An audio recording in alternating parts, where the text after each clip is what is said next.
नमस्कार. तर इथे मी डोशाचं पीठ तयार करून घेतलेलं आहे. बघा छान असं पीठ आपलं मस्त आलेलं आहे. तर त्यामध्ये मी मिक्स सर्व डाळी घेतल्या होत्या आणि तांदूळ घेतले होते.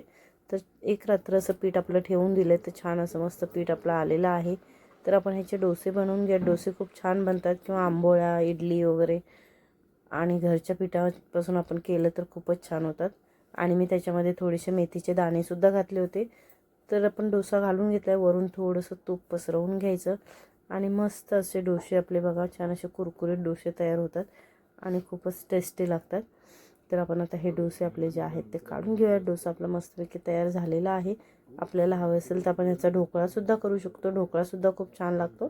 तर इथे बघा मी डोसे तयार करून घेतले. मस्त असं क्रंची डोसा आपला तयार झालेला आहे. तोही आपल्या घरच्या पिठामध्ये आणि अगदी साध्या सोप्या पद्धतीमध्ये. तर तुम्ही या पद्धतीने डोसे करून बघा. तुम्हाला व्हिडिओ कसा वाटला कमेंट करून नक्की सांगा. व्हिडिओ पूर्ण बघितल्याबद्दल धन्यवाद.